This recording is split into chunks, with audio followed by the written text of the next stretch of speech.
नमस्कार प्यारे छात्रों, आज हम विरोधाभास अलंकार के विषय में अध्ययन करेंगे। विरोधाभास दो शब्दों से मिलकर बना है, विरोध और आभास। विरोध का मतलब होता है अलग अलग बातें समझ में आना और आभास का मतलब महसूस होना। यानी कि काव्य पंक्ति पढ़ने पर हमें दो अलग अलग तरीके की बातें महसूस होंगी, लेकिन उस काव्य पंक्ति का भाव स्पष्ट करने पर वे जो अलग अलग बातें हमें महसूस हो रही थी, जो विरोध हमें महसूस हो रहा था, वो विरोध समाप्त हो जाएगा।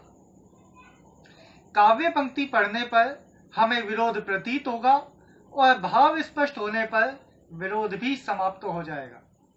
कुल मिला के मेरे कहने का मतलब ये है, जब हम किसी भी काव्य पंक्ति को पढ़ते हैं और पढ़ने पर हमें विरोध परस्पर उन पंक्तियों में महसूस हो, तो वहां पर विरोधाभास होगा।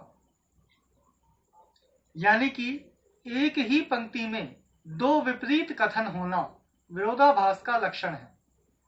जैसे मीठी लगे अखियान लुनाई। मीठी का मतलब होता है अच्छी, लगे का मतलब लगती है, अखियान का मतलब आंखों की, लुनाई का मतलब नमक।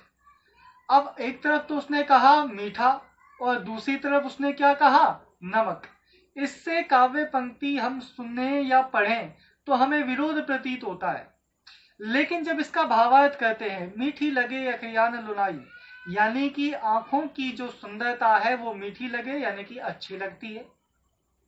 अब यहां पर जो लुनाई शब्द है उससे तात्पर्य सुंदरता से हो जाएगा, यानी कि जब भाव स्पष्ट हुए तो विरोध समाप्त हो गया।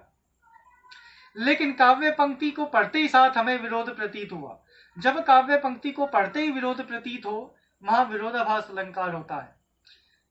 तो बिना देरी करे इसके विषय में अध्ययन करना प्रारंभ करते हैं। विरोधाभास अलंकार की परिभाषा को व्यक्त करते हुए कहा गया है कि विरोधाभास अलंकार विरोध आभास ये दो शब्दों से मिलकर बना है, विरोध धन आभास के योग से बना है। अर्थात जब किसी पद में वास्तविकता में तो कोई विरोध वाली बात नहीं होती। वास्तविकता का मतलब सच्चाई, कि सच्चाई में तो कोई विरोध नहीं है पंक्तियों के बीच में, परंतु सामान्य बुद्धि से विचार करने पर, यानी कि पहली बार उसे सामान्य रूप से पढ़ने पर कोई विरोध वहां कोई भी पाठक विरोध कर सकता है। पाठक का मतलब पढ़ने वाला, यानी कि एक बार कोई सामान्य रूप से पढ़ेगा तो उसे पंक्तियों में विरोध नजर आएगा, तो वहां विरोधाभास अलंकार माना जाता है। विरोधाभास शब्द विरोध धन आभास के योग से बना है, अर्थात जब किसी पद में वास्तविकता में विरोध करने वाली कोई बात नहीं होती, परंतु सामान्य बुद्धि से विचार करने पर वहां कोई भी पाठक विरोध कर सकता हो, तो वहां विरोधाभास अलंकार माना जाता है। जैसे उदाहरण के लिए हमारी पाठ्य पुस्तक के अंदर यह पंक्ति दे रखी है, या अनुरागी चित्त की गति समझे नहीं कोय, जो जो बूढ़े श्याम रंग त्यो त्यो उज्जवल होए। इस काव्य पंक्ति में कवि कहता है कि या का मतलब इस, अनुरागी का मतलब प्रेमी, चित्त का मतलब बुद्धि की, गति का मतलब व्यवहार, समझे का मतलब जान, नहीं का मतलब नहीं पाता, कोई का मतलब कोई, कि कोई भी मेरे इस ईश्वर प्रेमी मन की व्यवहार को समझ नहीं पाता है। जो जो बूढ़े श्याम रंग, यानी कि जैसे जैसे, बूढ़े का मतलब डूबता है, श्याम रंग, श्याम का मतलब काले रंग में, त्यो त्यो उजलो होए, वैसे वैसे, उजला का मतलब सफेद, होए का मतलब होता जाता है। अब देखो इस पंक्ति में कहता है जैसे जैसे काले रंग में डूबता है वैसे वैसे उजाला होता जाता है, वैसे वैसे और ज्यादा वो सफेद होता जाता है। यानी कि पंक्तियों में आपस में विरोध है। अभी तो कहा काला और फिर कह दिया उजला, ऐसा तो हो ही नहीं सकता, इसलिए यहाँ पे विरोधाभास अलंकार है। नंबर 2 बात, जब इस काव्य पंक्ति का भाव स्पष्ट करेंगे तो यह विरोध भी समाप्त हो जाएगा। किस तरह से? बिहारी कवि कहता है कि मेरे इस भगवान की भक्ति के प्रेमी मन की व्यवहार को कोई समझ नहीं पा रहा। जैसे जैसे ये श्याम अर्थात श्री कृष्ण की भक्ति में डूबता है वैसे वैसे उजलो, यानी कि और पवित्र होता जाता है। जैसे ही हमने भाव स्पष्ट किया वैसे ही विरोध भी समाप्त हो गया। मेरे कहने का मतलब यह है कि काव्य पंक्ति को सामान्य रूप से पढ़ने पर पाठक को यदि विरोध प्रतीत हो तो वहां विरोधाभास अलंकार होता है। भाव स्पष्ट करने पर वो विरोध भी समाप्त हो जाता है। जैसे इस काव्य पंक्ति में हुआ। बिहारी कवि कहते हैं कि मेरे इस श्री कृष्ण प्रेमी मन के व्यवहार को कोई समझ नहीं पा रहा। जैसे जैसे ये श्याम रंग में डूबता है वैसे वैसे और उजला होता जाता है। सामान्य रूप से पढ़ने पर पहले काले रंग में डूबना और उसका सफेद होना बताया जा रहा है, विरोध प्रतीत होता है।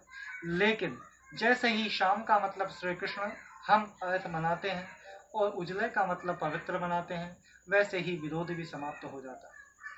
जब काव्य पंक्ति को पढ़कर उसमें विरोध प्रतीत हो तो वहां पर विरोधाभास अलंकार होता है। इसे ही हम दूसरे उदाहरण से समझ करके देखते हैं। बैन सुन्या जब ते मधुर तब ते सुनत न बैन। बैन सुन्या जब ते मधुर तब ते सुनत न बैन। बैन का मतलब होता है वचन, सुन्या का मतलब सुना, जब ते का मतलब जब से, मधुर का मतलब मीठे। जब से मधुर वचन सुने तब ते सुनत न बैन। तब ते का मतलब तब से, सुनत का मतलब सुनते, नए का मतलब नहीं, बैन का मतलब वचन। यानी कि जब से मैंने मधुर वचन सुने जब से मुझे वचन सुनना बंद हो गया। अब देखो, अभी तो कह रहा है मधुर वचन सुना और फिर कहा कि सुनना बंद हो गया, तो विरोध प्रतीत हुआ कि अभी तो सुन रहा था अभी बंद हो गया। दो अलग अलग तरह की बातें। इससे यह स्पष्ट होता है कि यहाँ विरोधाभास है, क्योंकि दो अलग विरोध करने वाली पंक्तियां यहाँ पर हैं। अभी तो कहा जब से सुने मधुर वचन, तब ते एक भी वचन सुनना बंद हो गया। इससे यह प्रतीत हुआ कि यहाँ विरोधाभास है। जैसे ही हम इसका अर्थ स्पष्ट करेंगे तो यह विरोध भी समाप्त हो जाएगा। यानी कि जब से तुम्हारे द्वारा कहे हुए मीठे वचनों को सुना तब से मुझे और वचनों को सुनने की इच्छा ही नहीं रही, बस मैं तो तुम्हारी ही वाणी सुनना चाहता हूं। जैसे ही भाव हुआ वैसे विरोध भी समाप्त हो गया। इस तरह काव्य पंक्ति को पढ़कर जब विरोध प्रतीत हो और उसका अर्थ स्पष्ट करने पर विरोध समाप्त हो जाए, वहां पर विरोधाभास अलंकार होता है। जैसा कि मैंने आपको अभी अभी काव्य अलंकार की शुरुआत में भी एक पंक्ति बताई थी कि मीठी लागे अखियान लुनाई। यानी कि आंखों की जो मीठी लगे, यानी कि अच्छी लगती है, मीठी लगती है। अखियान का मतलब आंखों की, लुनाई का मतलब नमक, यानी कि आंखों का नमक मीठा लगता है। अभी तो नमकीन है तो मीठा कैसे लगेगा, विरोध प्रतीत हुआ। लेकिन जैसे ही हम इसका अर्थ करते हैं मीठी लगे अखियान लुनाई, यानी कि आंखों की सुंदरता बड़ी अच्छी लगती है, यहाँ लुनाई का मतलब अच्छी लगने से हो जाएगा, वैसे ही विरोधाभास भी समाप्त हो जाएगा। यानी कि काव्य पंक्ति को पढ़ने पर जब विरोध प्रतीत, वो बीच में बच्चे आ गए थे तो इसके लिए मैं क्षमा प्रार्थी हूँ। बच्चे शैतानी कर रहे थे थोड़ी सी, तो क्षमा प्रार्थी हूँ दोबारा पुनः। मैं आपको उदाहरण बता रहा था, मीठी लागे अखियान लुनाई, यानी कि आंखों की जो सुंदरता है वो बहुत अच्छी लगती है। अब लुनाई का मतलब यहाँ पर सुंदरता से हो जाएगा और मीठी लगने का मतलब अच्छी से हो जाएगा। जैसे ही हमने भावार्थ स्पष्ट किया वैसे ही विरोध भी समाप्त हो गया। और हमारी परिभाषा भी यही कहती है कि जब हम काव्य पंक्ति पढ़ें तो सामान्य रूप से पढ़ने पर उसमें विरोध प्रतीत होगा, लेकिन वास्तविकता में कोई विरोध नहीं होता है। ऐसी स्थिति में विरोधाभास अलंकार होता है।